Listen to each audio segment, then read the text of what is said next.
Sol ha salido para cubrir a toda la ciudad de Panamá y a todo el país. Profesor, muy buenos días. Buenos días, señor Gonzalo Lázari. Joven Melissa Lázaro. Buenos días. Señor Alfonso Carrasco, buenos días. Buenos días a los amigos de Vox, allá en Agua Dulce, provincia de Coclé, y de Ondas Chiricanas, allá en David Chiriquí. Así como a todos los que nos siguen en las redes sociales y en la página web. Hoy, lunes 30 de junio. Hoy termina el mes. Sí, Sí. señor. Hoy. Lunes 30 de junio. Finalizó el sexto mes. Y mañana, al mismo tiempo que inician las sesiones ordinarias de la Asamblea, inicia el segundo semestre del año 2025.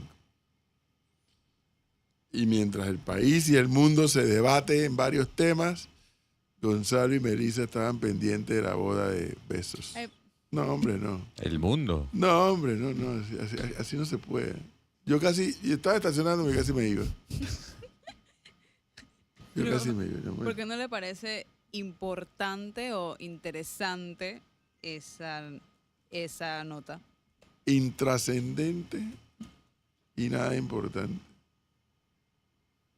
Pero bueno, como el señor Digo, es uno de los hombres más ricos del No mundo. aporta en nada como tal, pero es como usted dice, es uno de los hombres más ricos del mundo. Pero es noticia a nivel mundial. Yo lo traje a colación por la indignación que generó que el señor haya Sí. alquilado casi que Venecia para él solo, ¿no? Bueno, que lo único que tenían que hacer los venecianos era no alquilar. No, ¿cómo así? Por algo habrá sido que alquiló, ¿no? Bueno, porque esto es negocio, ¿no? Oferta y demanda. Oye, yo quiero alquilar tantos Airbnb, tantas habitaciones de hotel. No, le pudieron haber dicho tráncame que la no. calle, yo por aquí no puede pasar nadie. Le pudieron haber dicho que no. Pero le dijeron que sí. Ahora no vengan con su historia que pancartas y cuántas cosas. Ayer. No, el sábado. El sábado fue el Pride Parade. El sábado, sí. Pero al mismo tiempo hubo una convocatoria del mes de la familia. Fíjese que eso sí me llamó a mí la atención. Aquí en Panamá, pues la comunidad LGTB hizo su convocatoria de su parada, como le dicen, del orgullo gay. Y lo hicieron y no hubo ningún problema, hasta donde yo pude saber, ¿no? No. Y ese mismo día, en otro sitio de la ciudad, particularmente promovido por iglesias cristianas, tenía una convocatoria con motivo del mes de la familia. Y también movilizaron a mucha gente, por cierto, según las imágenes, y sin ningún problema. Esa, para mi gusto, esa es una buena expresión de democracia en una sociedad. Ambos se tiraban pullas entre los unos y los otros, sí, por las redes sociales, ok. Pero esa es una expresión de democracia y de tolerancia. El mismo día, en la misma ciudad, dos manifestaciones, no sé si con sentidos opuestos, pero filosóficamente con planteamientos diferentes. ¿Y qué pasó al final? Nada. Cada uno hizo su concentración, cada uno hizo sus expresiones como mejor le pareciera, terminaron los respectivos eventos y todo el mundo para su casa sin problema. ¿Será difícil entender eso? Que tienen posiciones planteadas por ambos sectores. Diferente, objetivamente, es así. Pero no tenía por qué haber ocurrido ningún tipo de violencia, ni de ataque de uno contra otro, ni nada que se le pareciera.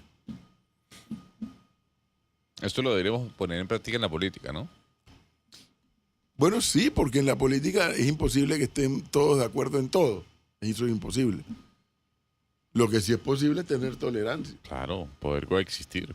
Y lo que sí es posible es debatir. Un día hay que tomar una decisión, eso sí. Claro. Eso sí. Un día hay que tomar una decisión. Pero debatir con altura. O sea, Y con bajura también, pues. Si no puedes pretender que todo el mundo tenga altura. No, pero... El que es chabacano, Gonzalo, va a ser chabacano toda la vida. Olvídate de esa historia. Y contra eso no puedes luchar. El que es chabacano es chabacano. Eso no lo vas a poder evitar. Y gente que estudiaba y demás. Pero el que es chabacano es chabacano. No, pero yo creo que ahí sí se deslegitima el debate. Sí, O pero sea, no vas a encontrar a todas las personas con el mismo coeficiente. bueno, pues ya. Jamás lo vas a poder A ver, obviamente no estoy hablando de que todo el mundo tiene que ser un erudito Ujú. o de la filosofía, de los números, no, pero al menos que los argumentos que traigan para un debate sean, digamos, de altura. O sea, Eso es el escenario ideal siempre. Pero no necesariamente va a ser así siempre. Oiga, aquí le hago formal entrega de Ay, sus aguacate. aguacates, aguacates. que se los envían a usted A mí, directo y sin estar. Y Oye, a Melissa también. mí. Aguacates. ¿Y quién me manda aguacates a Están mí? verdes, Sí, también hay que esperar. hay que esperar. Ah, mire. ¿Quién trajo estos aguacates? ¿Quién Yo trajo los estos traje. ¿Pero de dónde? No, pues no le voy a decir. Pero si es un regalo de alguien para agradecerle. Hay gente que le aprecia. Yo creo que ya sé de quién. Yo no sé, pero le agradezco a la persona de los aguacates. Hacer al señor Alfonso sus dos aguacates. Oye, no hay, nada, no hay alimento No, perfecto. mañana no, porque están verdes todavía. Tienes que ponerlos a madurar. No hay alimento más perfecto que el aguacate. Bueno, pero hay gente que no le gusta el No, aguacate. pues. Hay gente ¿Y que no le cuáles son gusta. esos atributos del aguacate? Primero el tema de la Es grasa. saludable. Saludable la Sí, grasa. es saludable. No, y el sabor. Uy, no. Bueno, yo no le siento sabor como tal. a- Sí, yo al tampoco, aguacate. me gusta. Le echas Ajá. sal y ahí va. A mí Un me poquito gusta. de sal. Sí, eso sí, es que Ajá. ahora los meten en ensaladas. Sí, y eso. claro. Pero sí. Oiga, cuando yo vi ese palo, habían bajado aguacate en cantito, había quedado un montón de aguacates arriba y dije, chuleta, eso se va a perder. Aquí preguntan si Chava fue el que mandó los Chava, no, aguacates. Chava está en la pinta. Pero Chava en Veraguas. Pero Chava cumplió el sábado y Car puso foto con él para que ustedes sepan que sí. No lo vi. Sí, Chava cumplió el sábado. No vi el cumpleaños. No vi el cumpleaños de Chava, hombre. Y que además cobró, ¿no? Sí, el 26, así que pudo haber celebrado bien su cumpleaños. A propósito de cobró, bueno, ayer se activó el Merni con esa foto que salió, Válgame Dios. pero desde antes, desde el sábado o el viernes, ahí está ocurriendo cuanta cosa en el sistema educativo de este país. Uno, educadores regresando a sus aulas a toda velocidad. Eso le puedo confirmar porque tengo a alguien que me dijo, el lunes arranca mi hija la escuela. La Belisario Porras. A Belisario Porras. Pero es que además, señor Gonzalo, ¿sabe por qué empezaron a regresar? Porque además le bajaron el hacha a un par de directores. Uy. Entonces, cuando algunos educadores dijeron, si están votando al director de la escuela tal, mejor yo regreso y deja que los otros sigan gritando porque yo no voy a poner en juego mi país. Porque hay directores que salieron a guapear diciendo, yo no voy a aceptar aquí a nadie que nombre nuevo, que no sé qué, que no vas a aceptar a nadie. Te vas, tan votado. Anda, ve y sube y baja escalera en los tribunales pidiendo reconsideración, pero ahora, mientras tanto, estás votado. Uy.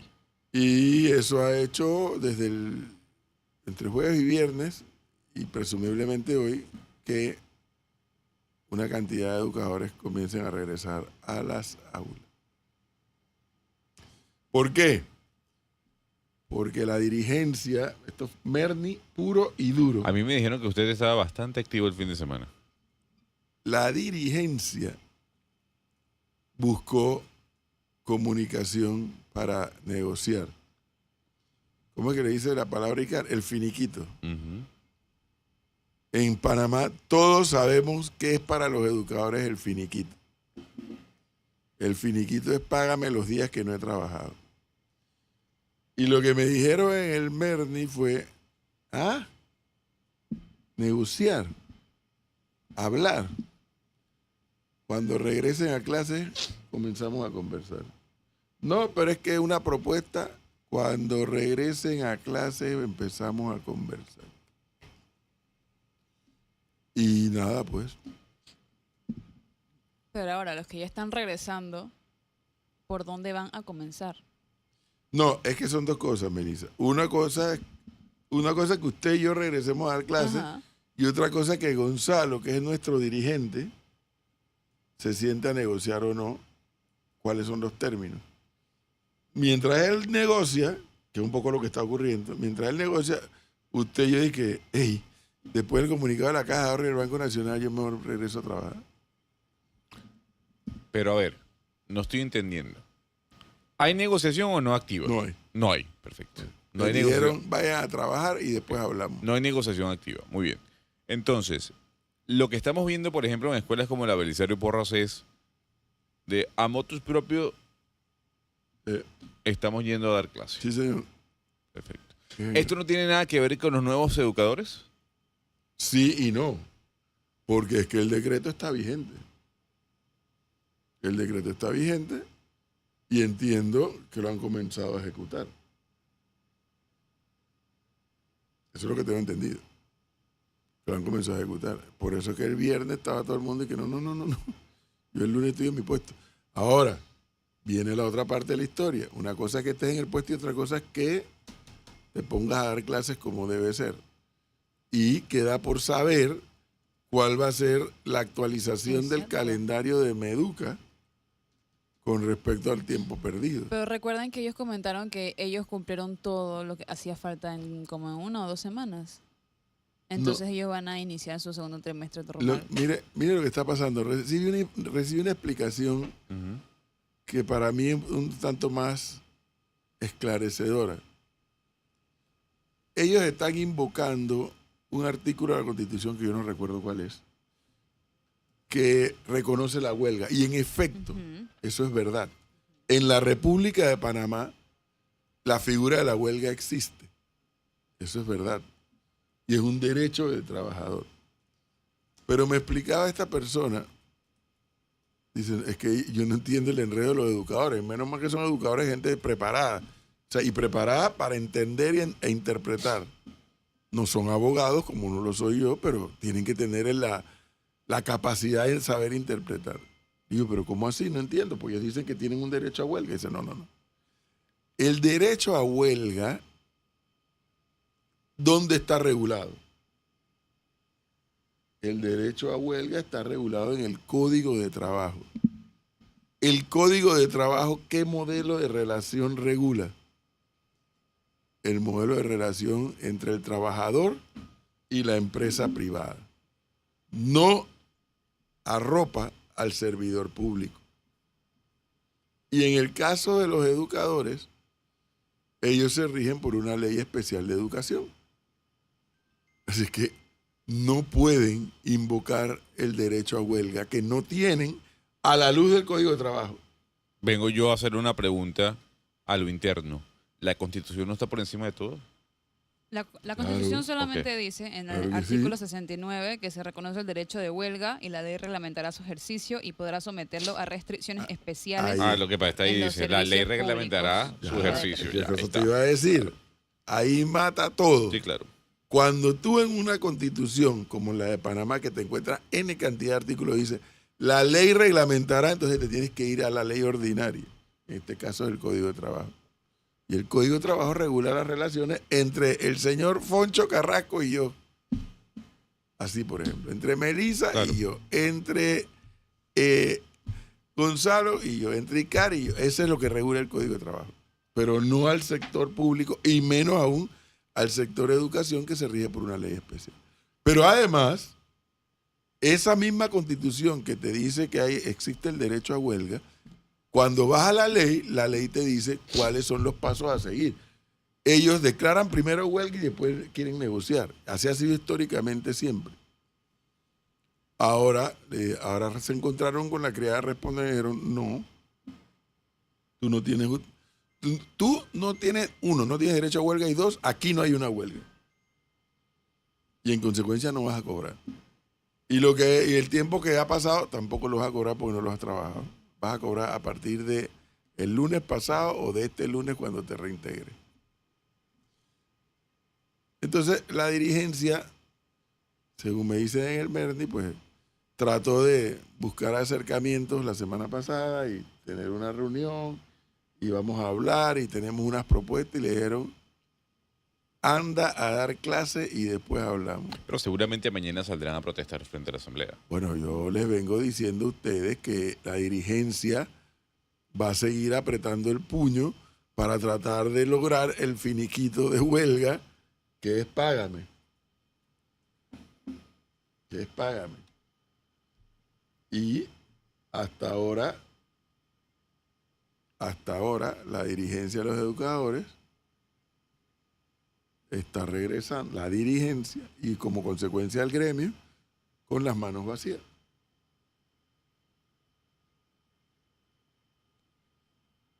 Ese es el panorama que me informan del Merni. Pero el Merni ayer se activó. Pero yo se lo estoy diciendo. Impresionante. Yo ayer estaba tranquilo tomándome un café y me llegaron como 2 mensajes. Me dijo, su jefe debe estar muy activo. Mi jefe, ¿quién es mi jefe? Hay varios, pero uno es el señor Cabrera. Está muy activo, lo vemos activo. Así. ¿Usted ya salió ayer a desayunar o a almorzar? No, yo no estaba ni en la ciudad. Pero llegué y estaba tratando de descansar más rápido y retomar mi ritmo y sale esa foto y empieza ese Merni a activarse. Hasta tuve que salir a casa. Domingo a las 6 de la tarde usted saliendo, ¿no? Sí. Oye, mire lo que me mandan aquí, qué interesante. Hoy 30 de junio, hace el año 1934, la noche de los cuchillos largos. Un día como hoy, pero en el año 34 del siglo XX, Adolf Hitler lanzó su purga sangrienta de rivales políticos y militares en Alemania, en lo que llegó a conocerse como la noche de los cuchillos largos. Eso puede que esté ocurriendo esta noche aquí en Panamá, de cara a la asamblea de mañana. Oiga, antes de hablar de todo lo del Merni, con lo de la asamblea y con lo de la elección de mañana, déjeme hacer un comentario.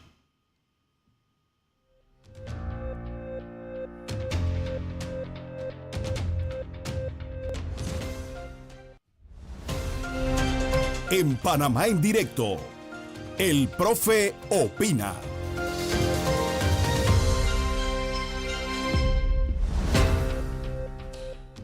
(6:36).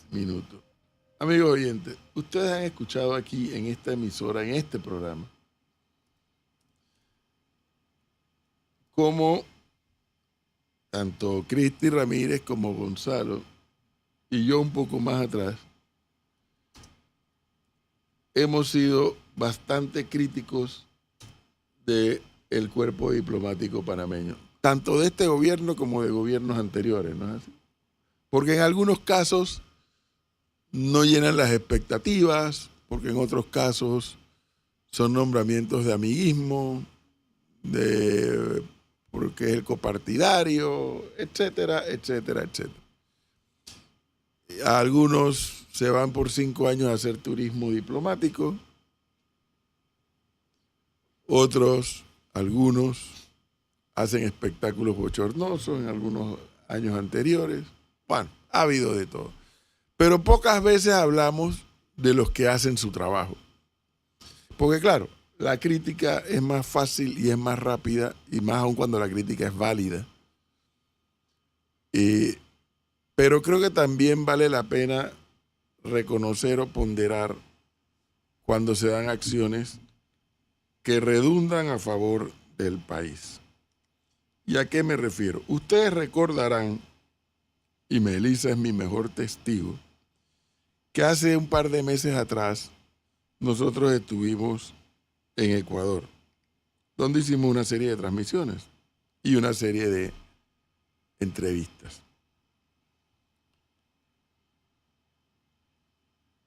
Resulta que en aquella visita, y me voy a atrever a decir cosas que nos dijeron en privado, que no eran objeto de publicación, pero como he visto esta noticia, vi que el presidente Mulino estuvo en España, ¿no? Y que entiendo que ya debe haber regresado, si no está por regresar. Y que en esa visita a España, el presidente Mulino se reunió con el presidente Noboa de el Ecuador. Y producto de esa reunión, pude ver que en la cuenta de Twitter de la Presidencia de la República de Panamá pusieron: Ecuador reconoce los avances de Panamá en materia de transparencia fiscal. Durante su visita a Sevilla, el presidente Mulino sostuvo un encuentro bilateral con su homólogo Noboa, en el que Panamá y Ecuador fortalecen su relación y abren paso a una nueva etapa. Entre los principales temas abordados en la reunión destacan: salida de Panamá de lista fiscal de Ecuador, impulso a un hub logístico conjunto, cooperación energética y académica, reapertura del acuerdo comercial y control migratorio y defensa de la democracia. Eso lo puso un tuit de la Presidencia de la República de Panamá. Y yo recuerdo, Melissa, cuando estuvimos allá, el embajador de Panamá en Ecuador, Alfredo Montaner, fuera de micrófono nos decía: miren, les explico el panorama cuál es. El presidente Correa metió a Panamá en lista de paraísos fiscales. Y luego de toda esa batahola que ha tenido Ecuador, todos los gobiernos sucesivos no sacaban a Panamá de la lista de país fiscal. Vaya usted a saber qué papel jugaron los embajadores de aquel momento en Ecuador. El embajador Alfredo Montaner llegó y tengo entendido que dentro de la directriz que le dio el canciller Martínez Hacha, entre otras fue: preocúpate, empápate, infórmate y dedícate a este tema de la lista de paraíso fiscal donde Ecuador no tiene metido. Y según pudimos saber, Melissa, el embajador Montaner se dedicó a eso. ¿Y por qué lo pudimos saber? Porque nos hizo ir como testigos a la configuración de el grupo empresarial Panamá, en este caso Ecuador-Panamá. Y ahí firmé yo como testigo de que estaba constituyéndose este grupo. ¿Y qué nos decía el embajador Montaner? ¿Cuál es la preocupación que tiene Panamá?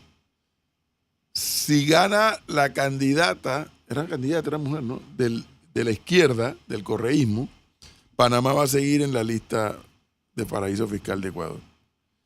Si Noboa logra ganar, las probabilidades que de Panamá salga son altas. ¿Por qué son altas? Sí, porque no es mentira, ni es un engaño, ni es una teoría, es una realidad, que Noboa es un empresario ecuatoriano. Y si quisiéramos tamizar o matizar al gobierno de Noboa entre filosofías de izquierda y derecha, es un gobierno de derecha. Pero una de las cosas que más me impactó a mí en esa visita a Ecuador era que todos los ejecutivos de empresas que conocí y empresarios que conocí, todos tienen a Panamá en su radar. Todos. Pero tenían esa piedra en el zapato de que Ecuador lo tiene en el paraíso fiscal. Entonces, yo quiero rescatar el trabajo de un embajador, en este caso el embajador de Panamá en Ecuador, Alfredo Montaner, que en menos de un año de gestión ha avanzado lo suficiente para que el presidente Mulino y el presidente Noboa ya hayan llegado a un acuerdo de despegue y se despeja el camino para que Ecuador saque a Panamá de esa lista de paraíso fiscal. Y como consecuencia de ello, porque varios están escuchando y van a decir, bueno, pero ¿y qué ganamos con eso? No es que ganamos, es que perdemos. Porque al estar Panamá en esa lista, el capital ecuatoriano que ya existe en Panamá, que ha invertido en Panamá, aquí en Panamá hay como 3 o 4 bancos ecuatorianos. Hay que recordar que la cadena de supermercados Rey la compró una empresa ecuatoriana. Hay que recordar que la empresa, creo que la empresa Toledano, tiene una participación importante de una empresa ecuatoriana. Y así sucesivamente. esto abre una posibilidad que más capitales puedan llegar a invertir a Panamá.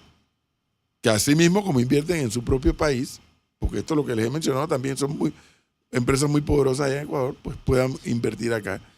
Y al invertir acá, eso se traduce en más posibilidades de generación de empleos.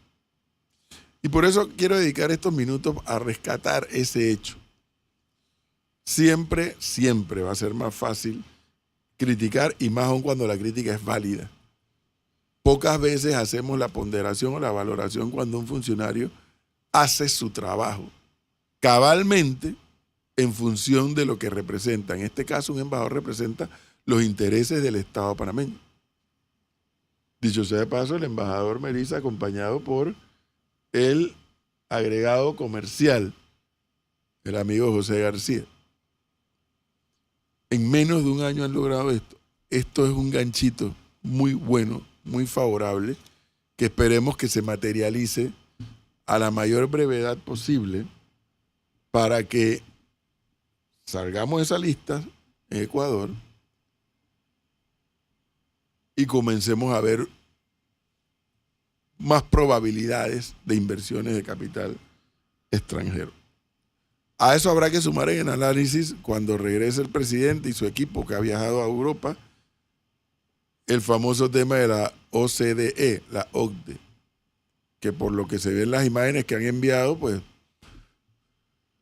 parece que tocó y abrió las puertas, parece. Yo sigo siendo escéptico, porque a mí me incomoda entrar a una organización que me ha entrado a pelonera y que me tiene en todas las listas. El señor aquí a mi lado tiene todos los fuegos artificiales listos. Vamos a ver, vamos a esperar el informe. Pero qué bueno es cuando un embajador hace su trabajo y lo hace de manera no solamente aceptable, sino con evidencias de que se logran los objetivos para, entre otros, para los cuales fue nombrado. Eso hay que reconocerlo, y en este caso el gancho o el aplauso se lo lleva el embajador Alfredo Montaner y su equipo.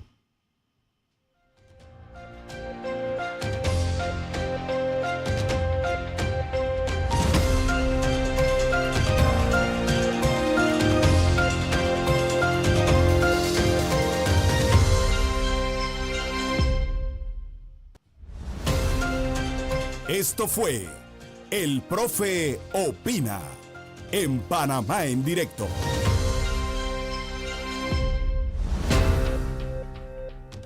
Seis 46 minutos, Cristi, buenos días. Buenos días, profe Gonzalo, Icar, Melissa. Un gusto estar aquí. Un lunes, tenía tiempo sin verlos. Sí, usted ha tenido una agenda muy atareada esta semana, según tengo entendido, ¿no? Sí. No estaba en Londres, estaba en el Congreso Europeo de Ciencias Sociales presentando pues mi otro trabajo, que es no ser periodista, sino ser pues académica. Entonces estaba presentando mis nuevas investigaciones allá. Bueno, y no se dio un brinquito allá a Sevilla para ver qué era lo que pasaba allá. No. Sé que estaba pasando al mismo tiempo lo de Sevilla, pero no, yo estaba en Madrid, no me di el brinquito. Pero creo que había muchas cosas que rescatar de la visita del presidente. Lo vi reunido con Pedro Sánchez, que sabemos que está pasando además internamente por un momento sumamente delicado dentro de España. España está pasando por una situación política interna muy complicada, pero vi la visita del presidente, me pareció muy bien. Vi la noticia de Ecuador. Yo creo que es un paso a la dirección correcta, sobre todo en el mundo que Panamá.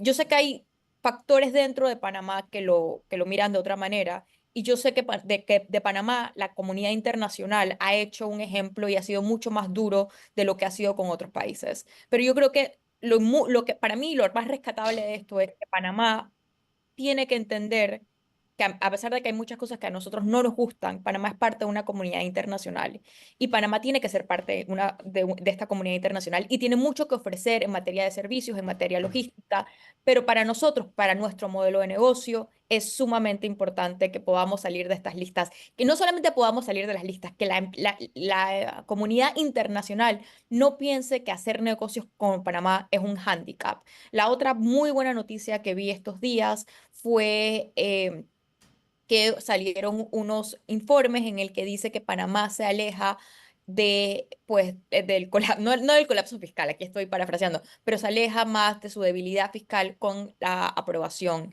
de la reforma de pensiones. Eso también es muy importante y tenemos que rescatarlo, porque el tema de las reformas de pensiones era una de las cosas que las calificadoras nos venían advirtiendo que corrían, que era uno de los riesgos fiscales más importantes del país. Esto no es para decir que no hay otras cosas que Panamá tiene que hacer para poder solidificar su posición fiscal. Yo soy de las personas creyentes que Panamá requiere de replantearse su modelo de impuestos y cómo cobra los impuestos. Es algo que también nos viene diciendo. Solamente el 13% del Producto Interno Bruto del país viene de los impuestos. Pero esto es una buena noticia, sobre todo también para quitar esta idea interna que había, porque yo escuché diputados decir que el grado de inversión no era importante, también escuché otros economistas diciendo que el grado de inversión era una sugerencia, todas estas cosas que hemos venido escuchando en el último tiempo sobre la desinformación que ha habido acerca de la situación fiscal del país, que viene desde el gobierno anterior, ¿no? Que el gobierno anterior trataba de decir que el hecho que ellos se siguieran endeudando y endeudando y endeudando no iba a causar ningún problema para el país.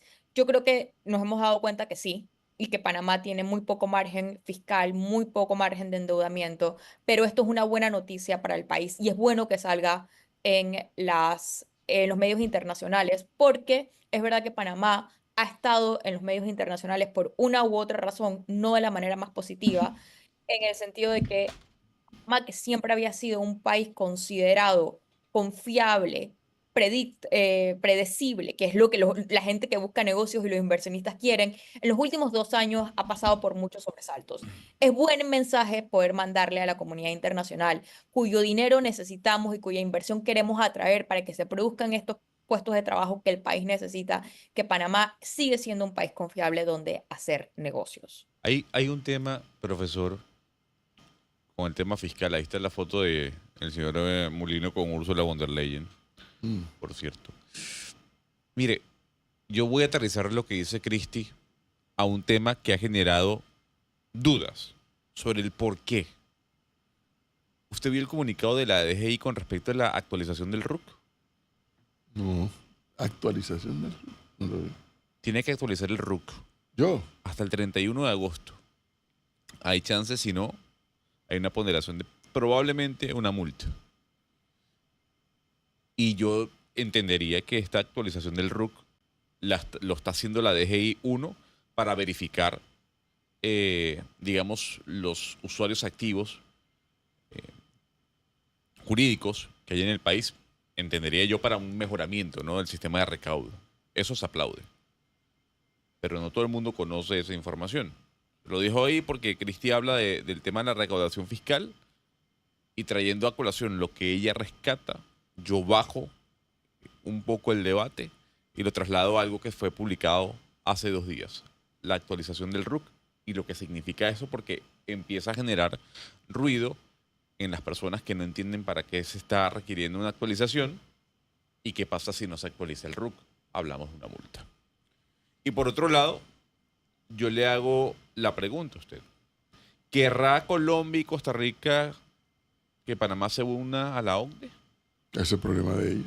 Porque son ellos los que tratan de evitar que Panamá Y se una. pero que yo te puedo invertir la pregunta. ¿Y querrá la OCDE que Panamá entre a la... Yo sí creo. Ah, bueno, Yo pues sí creo. ahí está. Yo sí creo.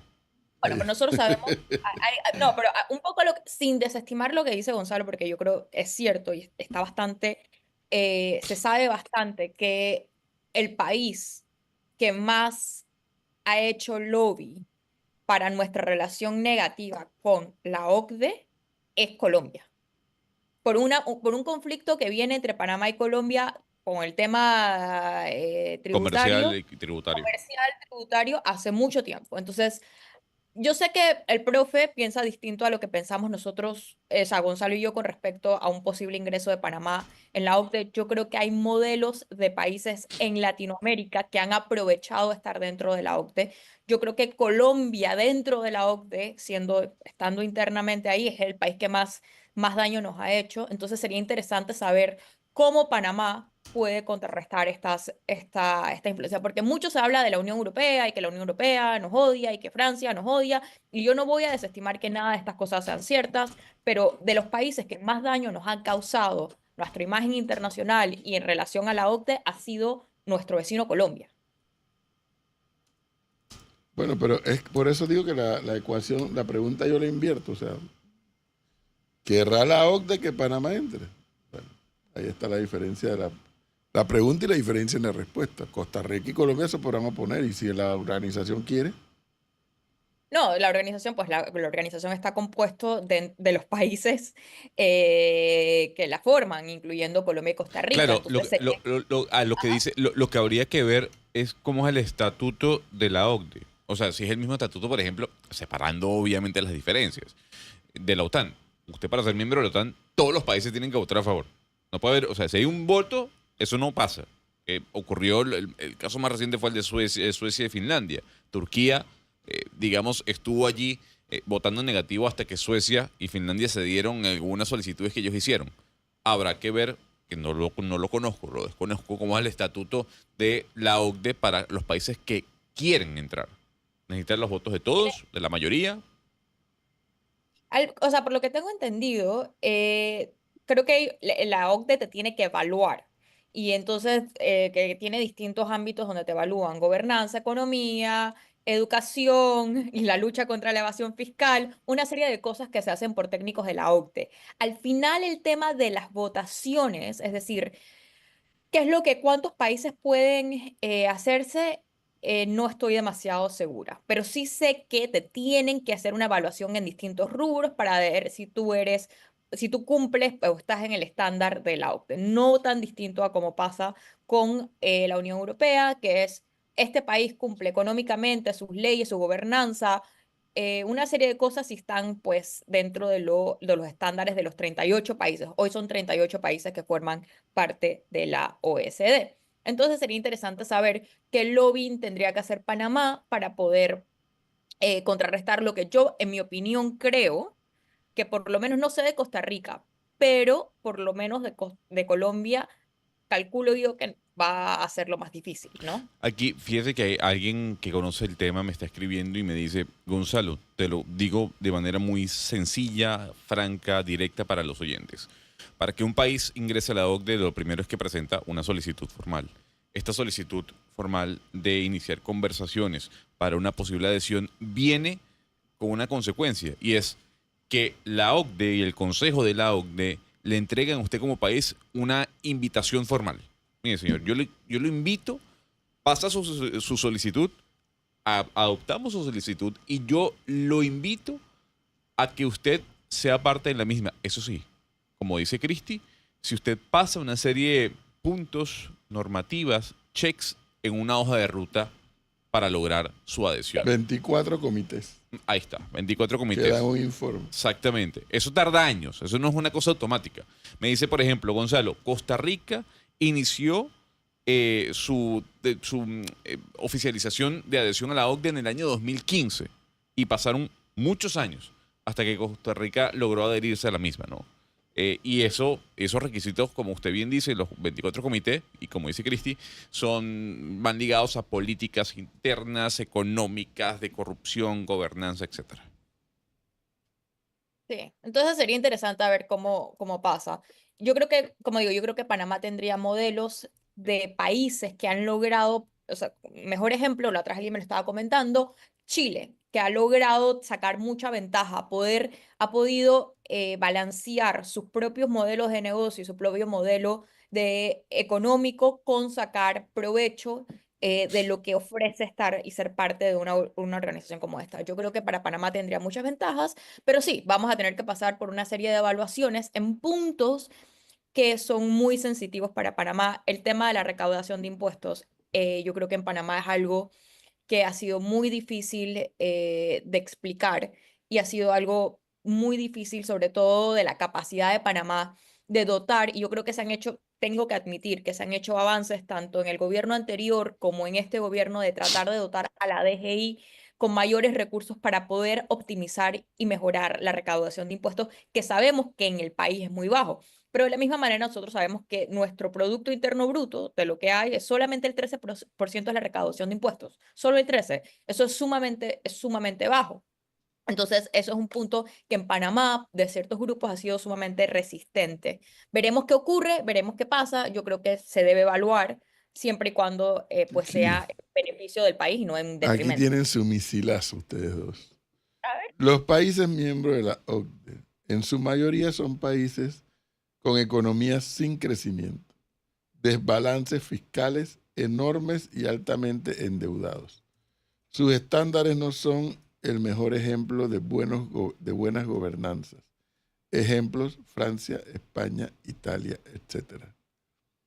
Ahí tienen su misil. De buena gobernanza. Sí. De buena gobernanza. Eso es lo que dice aquí el señor O Fulo sea, a ver, Linares. No, pero es que, a ver, bueno, no, pero bueno, pero es que usted va a traer un Pero señor. porque lo No, descalifica. yo no descalifico a Fulvio, No, pero yo- por favor, ni más faltaba. Pero Cristi, a ver, yo respeto a Fulvio Linares, me encanta debatir con el señor, tiene una posición radical con respecto a eso. Él cree que el Estado le roba a la gente por cobrarle impuestos. Ahí, digamos que ahí yo no estoy de acuerdo con él, pero no podemos hablar de gobernanza o de mala gobernanza, Cristi, usted me corregirá, en una organización en donde está Japón, está Finlandia, está Alemania, está Noruega, está Países Bajos, está Eslovenia, Y está Colombia Suecia. y Costa Rica. Perfecto. Y está Chile Sí, también. tienen buena gobernanza. Bueno, está bien, pues. No, pero No, es que esto no es 100%. No, por supuesto que no lo es. A ver, vamos a poner las cosas en perspectiva. Yo, por ejemplo, Gonzalo sabe y cualquier persona que me escucha sabe que yo sigo muy de cerca todo el debate económico que está pasando en Francia, que hoy tiene una pirámide invertida, poco crecimiento, alto endeudamiento y su solución para todo es vamos a ponerle más impuestos sobre los más impuestos sobre los más impuestos. O sea que todo el mundo sabe que yo soy sumamente crítica de cómo manejan los franceses su economía. Sin embargo, también hay que decirlo, que dentro de la OCDE están las mayores y más importantes economías del mundo, que han creado, por un lado, estados de bienestar, otros han creado economías mucho más dinámicas y muy dinámicas, que son los países más importantes del mundo. O sea, no podemos ser en absolutos. Yo creo que, por ejemplo, Europa tiene un problema de deuda que va no solamente por sus estados de bienestar, sino por una población que está envejeciendo, ¿no? Y yo también concuerdo con Fulo en este punto, en el que, sobre todo a Francia, lo único que ha hecho en los últimos años es poner impuestos sobre impuestos. Pero decir que en la OCDE no están las mayores economías, las economías modelo del mundo, en el cual Panamá ni se acerca, ¿no? O sea, estamos también tratando de cerrar los ojos, ¿no? Japón, Finlandia, Chile, que es la mayor economía la De economía, América. pues, modelos de Latinoamérica. Ahí están los mayores países del mundo, ¿no? Y eso es más allá de, la OCDE no es la Unión Europea, no todos los países de la OCDE están en las mismas condiciones. El punto de entrar a la OCDE, es decir, estos países cumplen con los mínimos para que nosotros podamos conversar y estar en el mismo nivel. Y a mí me parece que en muchos puntos Panamá se podría beneficiar de estar a los estándares, porque uno de los estándares, por ejemplo, que la OCDE mira es educación, ¿no? Ojalá pudiéramos nosotros llegar a los estándares en educación de la mayoría de los países de la OCDE, porque incluso esos países que nosotros, que se nos acabamos de mencionar, Costa Rica y Colombia, Panamá está muy por debajo en el tema educativo de Costa Rica y Colombia. Costa Rica es uno de los mejores países que rankea en términos de educación. ¿Por qué esas cosas no son modelos que nosotros deberíamos tratar de seguir, mientras decir que pues nos queremos cerrar los ojos con una mano y que Panamá es lo mejor de Latinoamérica? Y yo considero que Panamá es una de las mejores economías y de las economías más dinámicas y una de los países de Latinoamérica que más ha avanzado en los últimos 30 años. Pero eso no implica que no hay cosas que no podamos aprender de otros Lo países. que- Estados de bienestar que han llevado a la quiebra sus economías. Bueno, pero a ver, Bueno, el estado de bienestar. Exacto. Pública de calidad y educación pública de calidad. Exacto. Cuando uno ve todo lo que nosotros nos quejamos con todo lo que yo me quejo y critico de los países europeos que sí se han quedado muy atrás, cuando uno ve dónde están en los rankings de educación, en los rankings de salud pública, en los rankings de transporte público, todas esas cosas rankean, o sea, en otra dimensión que en Panamá, Claro. ¿no? O sea, esto en gran parte es porque, pues sí, son países que tienen altos impuestos. Cuando nosotros hablamos de Noruega, de Finlandia, son países donde... yo no soy partidaria de este tipo de modelo, pero uno no puede exigir servicios de calidad de primer mundo tratando de cobrar impuestos de tercer mundo. Lo O que sea, pasa es una que... cosa lo- lo- aliada a la otra. yo estoy de acuerdo con usted. Lo que pasa es que vuelvo a decir, está trayendo a colación, ojo, y es respetable el argumento de Fulvio Linares y es respetable el argumento de lo que dicen algunos libertarios y liberales que nos escuchen. Y lo respeto. Para ellos, el modelo de cobro de impuestos es un robo. Es parte de la teoría del movimiento libertario. Y es respetable. Yo no la comparto para nada. Yo estoy con Cristi completamente. Queremos modelos europeos pagando una miseria. Y hay que destacar lo siguiente. Una cosa es que las economías de los países estén difíciles o estén débiles, como actualmente podemos ver la economía francesa, que ese estado de bienestar se ha ido por un barranco, la economía alemana, la economía japonesa, la propia economía de los Estados Unidos, con el alto déficit que sigue teniendo el gigante de América, como lo llaman algunos. Pero si hablamos de gobernanza, que fue lo que dijo Fulvio Linares, Exactamente. yo no puedo estar de acuerdo con eso. Y uno puede hablar, y uno, por ejemplo, yo a lo que voy, Francia, como pasa acá en Inglaterra tiene menos impuestos que en Francia, pero ahora no saben, tienen altos déficits fiscales y son países con altos niveles de impuestos que les está tomando y se han quedado muy atrás cuando uno lo compara con, por ejemplo, con Estados Unidos, cómo ha ido creciendo la economía de Estados Unidos versus cómo ha ido creciendo las economías europeas. La curva es increíble, o sea, es increíble. Estados Unidos dejó atrás a Europa por lejos. Pero en términos de gobernanza, en términos de otros indicadores, es verdad que Europa le va mejor en términos de salud pública, incluso la cantidad de gente, la expectativa de vida, Europa ha logrado altos niveles en estas cosas. Y tengo que felicitar a un oyente que me acaba de poner un país que el profe creo que yo le estaba explicando porque a mí me gusta mucho y es un país que yo siento que Panamá debería mirar hacia ese país, que es Irlanda. Irlanda es un país que a mí me parece que es debería ser un modelo para Panamá, porque es un país con una población en términos de cantidad parecida a la panameña, con un modelo económico muy parecido al panameño, que hasta la mitad del siglo XX era uno de los países era el país más pobre de Europa. O sea, hasta mediados del siglo XX prácticamente era uno de los países más pobres. En los 80, cuando ingresa a la Unión Europea, Irlanda aprovecha todos los fondos que vienen y llegan de la Unión Europea, además de un sistema económico muy parecido al panameño. Ahí ellos han logrado atraer a las grandes empresas tecnológicas exactamente por un sistema fiscal muy beneficioso para estas empresas que ha hecho que Irlanda hoy sea un modelo para el resto de la Unión Europea. Y en gran parte de eso lo han hecho a punta de convertirse en uno de los países más educados del mundo. Olvídense de Europa, sino del mundo. Ese es un país, ese es un modelo de país que para mí Panamá debería haber. Y es un buen balance entre el tema de altas presiones fiscales con buenos estados de bienestar. Es verdad que cuando uno le pregunta a los irlandeses, bueno, los servicios públicos son menores que los servicios públicos en Francia, España o Inglaterra, pero han hecho mucho con un sistema bastante parecido al panameño dentro de la Unión Europea. Ese para mí es un modelo de país que Bueno, Panamá debe aquí tener. el señor no se deja. Dice, los impuestos a las empresas en los países escandinavos son más bajos que en Panamá. Su estado de bienestar está sustentado en la libertad económica, no en impuestos confiscatorios. Irlanda es un buen ejemplo, igual Estonia, pero lamentablemente ellos no mandan en la OCDE, sino Francia y Alemania. Es Pero aquí decir, amigos, esta discusión apenas comienza, como me escribe alguien aquí. Esto va para largo. Y bueno, lo importante es que usted pueda acceder a la información y no adopte la actitud de que eso de la OCDE a mí no me importa, eso no me toca a mí y eso a mí no tiene nada que ver conmigo. No. Tiene que ver con todos nosotros. Si es bueno, si es malo o si es regular entrar a la OCDE.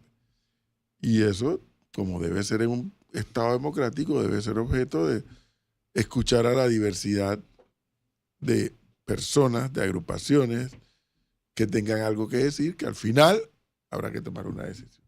Pero a esta altura, al menos. Por favor. ¿Qué cosa? Sí, Un no debate de tenemos que altura. estar de Tienes un acuerdo. debate, o sea, tienes un debate de No, y de altura. bajura también. No, pasa pero nada. bueno, pero sigue alentando, pues. Pero si, ¿cómo va a No, no, evitar no, que esa pero, gente se pronuncie? no, pero Mira, además, hay gente que va a adversar el tema sin saber del tema. Yo sé, pero no ¿Y haga... por qué tú lo adversas? No, porque lo está No, proponiendo bueno, Molino. claro, no, pero por ejemplo, pero no Julio Linares, aliente eso. Julio Linares es un buen ejemplo en el sentido de que él adversa el tema, pero por lo menos tiene Claro. conocimiento del tema. Yo no tengo que estar de acuerdo con él, pero es alguien que sabe es alguien que le ha metido muchas horas a este tema y lo conoce muy bien. Entonces yo creo que ese es el punto. Al final, lo que se necesita es que podamos debatir estos temas. Uno no tiene que estar de acuerdo, no tenemos que estar en acuerdo o en desacuerdo, pero que por lo menos tengamos la información y no digamos como cada vez que yo digo lo del grado de inversión, dice que de grado de inversión no se come. Entonces, sí, como digo, a mí aquí están hablando el tema de Irlanda. Yo creo que yo le hice la explicación la otra vez al profe cuando nos vimos aquí en Londres, Sí. porque creo que Panamá debería ver hacia Irlanda. Yo creo que ese es un modelo factible que Panamá podría tomar. Primero en dos cosas, porque a mí nunca me ha gustado la comparación de el Singapur de las Américas, porque al final del día Singapur no es una democracia. Irlanda es una democracia y ha hecho en 20 años, con un sistema muy parecido al panameño, ha hecho grandes cosas. Empezando, y aquí es donde viene todo, empezando por el tema educativo. Entonces, a mí me gustaría más que nuestros gobernantes, nuestros políticos vieran hacia Irlanda como un modelo a seguir para Panamá. No tiene que ser igualito, porque obviamente las cosas no son iguales, pero deberíamos buscarlo más como modelo, porque lo que han hecho en los últimos 20, 30 años ha sido, para lo que antes era considerado pues la peste de Europa, algo impresionante. Bueno, como acabo de decir, este debate apenas va a comenzar y todos debemos estar pendientes, darle seguimiento para saber cómo nos va a afectar o a beneficiar, según sea el caso, de lo que los conocedores del tema nos vayan a decir. Mientras este debate está por continuar, mañana se instala la Asamblea de Diputados e inicia un periodo ordinario de sesiones que va desde julio hasta octubre. De julio a octubre. Con la particularidad que mañana, como es un inicio de sesiones ordinarias, los 1 de julio, el Pleno debe abocarse a elegir una nueva junta directiva, que puede ser reeligiendo al actual presidente Dana Castañeda o puede ser eligiendo a uno o a una nueva. Como decíamos hace unos minutos atrás, pues ayer todo estaba tranquilo, domingo, sin problema, y se activó el Merni cuando se vio una foto, se pudo ver una foto en las redes sociales de toda la bancada del PRD reunida con la diputada Shirley Castañeda. Eso tiene el señor Gonzalo que se retuerce él solito. No entiendo por qué. Pero claro que el panorama aquí ahora cambia. Melissa, ¿tiene ahí a la mano la composición de la asamblea? Va. Por bancada. Porque la única duda que yo tengo, en base a todo lo que me dijeron en el Merni ayer, es que Shirley Castañeda es diputada por RM, ¿no es así? Correcto. El partido Realizando Meta. Lo que no tengo claro es que solo el partido Realizando Meta, junto con el PRD, ya hacen mayoría. Realizando Metas tiene 15 y el PRD tiene 12. 27. Bueno, debo recordarles algo, amigos oyentes. No es necesariamente correcto decir que se necesitan 36 o 37 votos para ganar. Si hay 3 candidatos o más, se gana por mayoría simple. Es decir, de los 71 diputados, de pronto uno saca 24, otro saca 25 y otro saca la diferencia. No es por 36 votos. Cuando son 2, allí sí se define. El que llega a los 36 ya es el que ganó. Así que la primera incógnita que surge es, ¿habrán 2 o 3 candidatos? Pero probablemente esa no es la primera incógnita. La verdadera primera incógnita es ¿Cómo interpretar que la diputada, que a su vez ha sido abogada de Martinelli, Sí, ¿no? también. Sí, señor. Ha sido abogada del expresidente Martinelli, recibe el endoso de la bancada del PRD, bancada y partido que en las últimas semanas de la crisis, esta que está pasando todavía por el país, se ha envalentonado y ha salido a decirle al país que está en contra de todo lo que se ha promovido o planteado por el Ejecutivo que encabeza Mulino. Y dentro de la bancada del PRD, el diputado Jairo Salazar ha dicho públicamente que él va a aspirar a presidir la comisión de credenciales. Una cosa es que lo diga y otra cosa es que lo logre. Pero si uno comienza a sumar que la diputada fue abogada de Martinelli y que el diputado Salazar del PRD, que públicamente anuncia que la va a apoyar, el diputado Salazar dice que quiere la comisión de credenciales, obviamente eso genera muchos signos de interrogación. El primero, yo tengo uno, porque Por Jairo supuesto. Salazar, no me acuerdo cuando estábamos con el tema de la famosa ley creo, era de indulto, Gonzalo, que Sí. él decía que Sí, lo iba a apoyar, fue Jairo Salazar el que dijo que le iba a apoyar porque sí, claro. él era su amigo. Entonces, sumemos, por un lado tenemos a Shirley Salazar, Shirley Castañeda, que fue la abogada de Martinelli, y por otro lado tenemos al amigo de Martinelli, que es el que va a apoyar el indulto porque Martinelli es su amigo. Entonces, a mí, si yo tengo que verlo de esa manera, como un juego de ajedrez, yo pensaría que hay una persona detrás de la mesa moviendo esas fichas. No sé. Pero entonces la pregunta es, ¿el PRD es un partido de oposición? El PRD sí lo ha dicho. Pero alineándose con RM no precisamente es un partido de oposición, ¿no? Pero de nuevo le tengo que explicar. Pero, profesor, lo que pasa es que una cosa es el pragmatismo político. Pero es que usted está asumiendo que RM es un partido oficialista así que rompe y raja. Bueno, pero a ver, Entonces hay diputados que son más leales a Martinelli que a Molino. lo sé, pero el presidente José Raúl Mulino llegó a la presidencia siendo parte de la nómina del partido RM. Evidentemente. Muy bien. Entonces, eso a uno le puede inferir que los diputados de RM son diputados oficialistas. Son proclives a, pero no necesariamente. Bueno, pero digamos 2 más 2 es 4. Lo que uno puede pensar es eso. No, pero Gonzalo, aquí hay dos cosas. Primero, por algo el partido se llama RM. Al minuto que los intereses o de el presidente Mulino y Ricardo Martinelli no estén alineados, en ese momento es donde se crea tal vez una bifurcación entre los intereses de los diputados de RM y el presidente José Raúl Mulino. Y aquí hay otra cosa que yo quiero bajarlo un segundo con el tema del PRD. El PRD pasan dos cosas, en mi opinión. Por un lado, el PRD ha llegado a la conclusión que lo que necesitan para poder hacer política para las próximas elecciones es ser opuesto a José Raúl Mulino, no a Ricardo Martinelli, a José Raúl Así Mulino. es. Dos, el partido PRD a este punto no es un partido realmente institucional. ¿A qué me refiero con eso? El partido PRD responde a varones políticos que tienen intereses personales que no necesariamente siempre están alineados. Estarán alineados en algunas cosas, no estarán alineadas en otras cosas. O sea que uno sí es un partido en lo que José Raúl Mulino responde, sí es un partido de oposición, porque creo que le van a hacer oposición absolutamente a todo, pero dentro del PRD hay figuras que claramente tienen un interés o están alineados con ciertas cosas de Ricardo Martinelli, que no es muy distinto de lo que le pasa a RM. Mientras los intereses de José Raúl Mulino y los de Ricardo Martinelli no estén alineados, ahí vamos a ver una división por parte de los diputados que yo no realmente llamaría oficialistas. Lo que pasa es que esto que usted explica, que es la realidad, Cristi, se distancia mucho de lo que uno puede entender como política lógica. ¿Por qué? Porque la realidad es esta. José Raúl Mulino, usted puede decir lo de Ricardo Martinelli, que es cierto. Usted puede decir, toda la explicación que usted acaba de dar es real.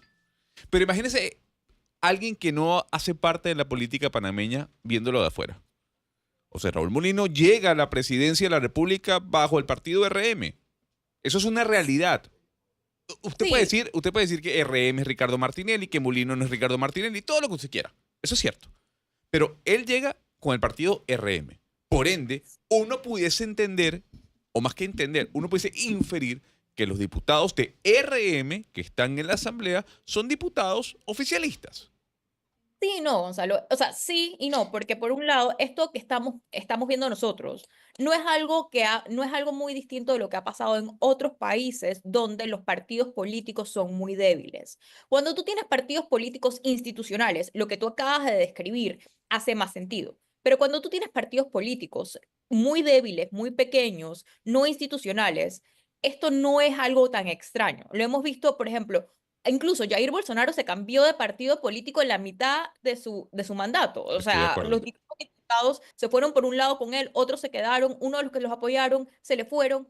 Cuando tú tienes partidos políticos débiles, cuando tienes figuras tan personalistas, donde no hay un conjunto ideológico al cual esos grupos de personas responden, sino cada uno responde a sus intereses, lo que yo acabo de escribir hace todo el sentido del mundo. Donde tú sabes que RM y José Raúl Mulino no necesariamente, porque José Raúl Mulino no sale realmente de las entrañas de RM, porque ¿qué es RM? RM es como su nombre lo dice, RM es Ricardo Martinelli. Él llegó en ese momento por un tema coyuntural, sale de esa nómina, pero eso no implica que ese partido jamás ha respondido a él. Ese partido responde, como dice su nombre, a Ricardo Martinelli. Y esta situación es el resultado de lo que ocurre, que ha sido un proceso paulatino en Panamá, cuando los partidos políticos dejan de ser organizaciones institucionales. Ahora, vámonos a los hechos. ¿Qué busca el PRD? Gonzalo hace una pregunta cándida, ¿que es de oposición o de gobierno? No, el PRD es de oposición. El PRD sabe que si el asunto va como hasta ahora, le esperan 10 años de cruzar el desierto. Si va como va hasta ahora. Y eso el PRD lo tiene un tanto angustiado, porque el PRD es un partido que solo sabe vivir en gobierno, no sabe vivir en oposición. Listo. Pero en el caso de los diputados, puntualmente, ellos saben, los diputados, del PRD y de todos los demás partidos, pero muy en particular del PRD, ellos saben que necesitan de los contratos de la Asamblea para poder navegar este paso por el desierto, estos 4 años que faltan. Y cualquier negociación que el PRD haga en la Asamblea para apoyar una candidatura a la presidencia de dicho órgano y que produzca un resultado favorable pasa porque no les toquen sus contratos, que con seguridad, no sé si todos los del PRD, pero por lo menos hay uno o más de uno que se sirven con cuchara grande con los contratos. Observen ustedes que el Contralor, que hace mucho ruido con el tema de los contratos, no toca ese tema. No toca el tema de los contratos de los diputados del PRD, ni de determinados diputados del PRD, no lo menciona. Él tira tabla rasa, pero no entra a detallar. Entonces, aquí el tema es que al lagarto no se le seque la charca. Porque si al lagarto se le seca la charca, además de estar en oposición, no tienen con qué mover gente, apoyar gente, a su gente, contratarlo, así sea que no trabajen en la Asamblea, pero que cobren en la Asamblea, así sea que cobren en la provincia, aunque no trabajen en Panamá, eso a ellos los resuelve. Esa es la óptica de los diputados del PRD. O sea, hay que tener eso claro. Entonces la pregunta es, ese acuerdo, ese anuncio público de un endoso de la bancada del PRD a la diputada Shirley Castañeda, pasa por mirar para otro lado con los contratos de los diputados del PRD. Porque sí tengo que rescatar algo de Vamos, que hemos hablado del PRD y de Shirley Castañeda, pero no hemos hablado de cuál va a ser el papel de las otras bancadas. La verdad que hay que decir que Vamos, dentro de su ingenuidad, dentro de su novatada, dice, no, es que aquí hay que asumir una directiva, que ponga a todos los diputados en igualdad de condiciones en materia de los contratos de la Asamblea. porque ha pasado un año de la gestión de Ana Castañeda y es un hecho cierto que hay diputados que se sirven con cuchara grande con los contratos y diputados que se sirven con la cuchara chica de Para contratos. mí, para mí es tan fuerte el tema de la asamblea y sobre todo en relación al Ejecutivo que a mí no me puedo olvidar de lo que ocurrió al inicio del gobierno de José Raúl Mulino con el presupuesto. Ahí la asamblea mostró su músculo en el sentido de todo se puede tocar, pero mi presupuesto no. Y eso ha hecho, o sea, cuando estamos hablando que todo el mundo quiere hablar de contención de gasto, le ha hecho muy difícil al gobierno siquiera poderle hacer una real contención de gasto a la Asamblea Legislativa. Y es muy difícil olvidarnos a nosotros en pandemia, cuando todo el Estado estaba teniendo que, por lo menos el gobierno al principio de Nito trató de tener algún tipo de, que teníamos que repartirnos las fuerzas, ¿no se acuerdan? Que al final todo se trató de tocar, le hicieron una pequeña reducción a los empleados públicos, pero no se tocó la Asamblea. Y ahí realmente demuestra el poder y lo que realmente se persigue la Asamblea. Y ese es el mandato real que tenía Vamos. En mi opinión, Vamos sale con la idea de que poder hacer algo con el gasto de la Asamblea Legislativa. Pero yo veo que a los diputados dinosaurios ahí va a ser muy difícil. Vamos necesitaba una mayoría real para poder haber hecho un cambio Hasta ahora, y el fin de semana que no estuvo en el Merni, yo mantengo lo que dije el viernes. Eso es lo que se viene hablando, ¿no? Esa unión con Eduardo Vázquez a la cabeza. Sí, de verdad. El cambio democrático. Cambio democrático. En que conversamos el viernes. El viernes. Sí. Yo le dije que la información que corría era que irían, digamos, al unísono. Cambio democrático, el panameñismo, Vamos y Moca. Pero el nombre de la diputada del panameñismo, Cova. Cova Hay una también. diputada Cova. Ariana Cova. Sí, también suena. Ha estado sonando con mucho énfasis. Yo nada más tengo una duda, porque no tengo ni que explicar. Yo tengo razones para saber cómo se puede maniobrar todo el día de hoy y todavía mañana en la mañana dentro de la Asamblea. Mi duda sigue estando en el más. Lo del PRD me molesta, pero no me sorprende. Pero mi gran duda es Vamos. Mi gran duda es Vamos. Si Vamos, luego de lo que ha ocurrido, por ejemplo, con el diputado Chen y con el diputado Betzeray Richard, si a pesar de ello Vamos tiene la capacidad de maniobra política con sus 18 votos de ponerse de acuerdo, por ejemplo, con Moca.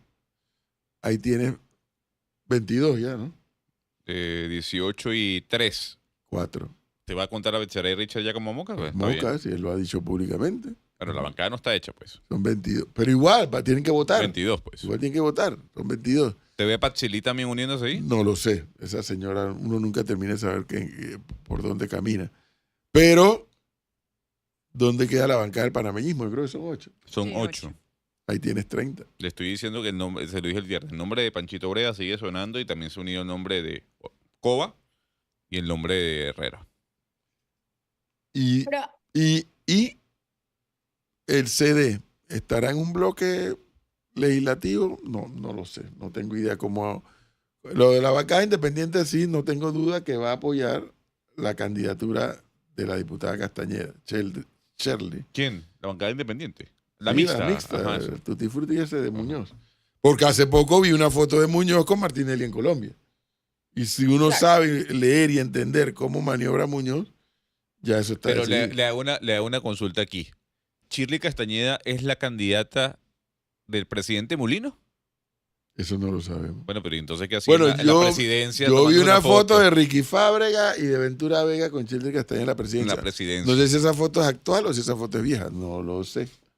Pero parece que quería mandar un mensaje. yo Ahora, no sé si es del perdón, Cristi, cuando tú conoces a un diputado como Tito Afú, por ejemplo, que él sabe medir, ¿me voy contra el presidente de la República o me voy en contra del presidente de la República? Él sabe porque él ha vivido todas las etapas dentro de la Asamblea. Entonces sí es una pregunta al lugar, o sea, ¿cuál sería el papel del Ejecutivo si se mete o no se mete en este huevenele? ¿Le importa al Ejecutivo o no le importa? Yo sí creo que el mensaje de que eligiera, si fuera el caso, que eligen del presidente de la Comisión de Credenciales, al diputado Jairo Salazar, tal vez el presidente Mulino y su equipo de gabinete viven con el que elija la asamblea de presidentes. Con quien sea que elijan, podrían vivir. Pero si le meten a Jairo Salazar de presidente de la Comisión de Credenciales, yo creo que ahí sí arde Troya. Porque eso es un mensaje que te voy a hacer la vida imposible. Vengan a mí todas las demandas o todas las denuncias, mejor dicho, contra el presidente para darle trámite. Vengan a mí todas las denuncias contra los magistrados de la Corte para darle trámite. Eso es lo que es, para que estemos claros. Eso es lo que es. Eso dice, más allá de quién es el presidente de la Asamblea, quién elige de presidente de Comisión de Credenciales es un mensaje para el Ejecutivo. A mí me parecería que además, o sea, cómo se maneje esa posible posición de Salazar en la Comisión de Credenciales también es un buen barómetro para ver cómo está la relación actualmente entre el presidente José Raúl Mulino y Ricardo Martinelli. Yo creo que eso va a depender mucho que haga o no deje de hacer Salazar en ese puesto. O por lo menos es una manera de tratar de morderle el cuello al presidente Mulino por parte de Ricardo Martinelli, que sigue manejando sus hilos desde Colombia. A mí si eso es lo que llegue a pasar, eso es algo que vamos a tener que prestarle mucha atención porque va a mostrar un barómetro y es una manera de, como con el perro, ponérselo al cuello al presidente José Raúl. Sí. A eso, Ahora, José Raúl. a eso súmele que el propio diputado Salazar también ha anunciado que el 2 de julio va a presentar proyectos de ley para la modificación de la 462. Sí, señor. ¿A dónde queda el panameñismo en esta historia? ¿A dónde queda el CD en esta historia? ¿A dónde queda Vamos en esta historia? Vamos está pasando problemas muy serios y muy profundos a lo interno de la bancada. Y bueno.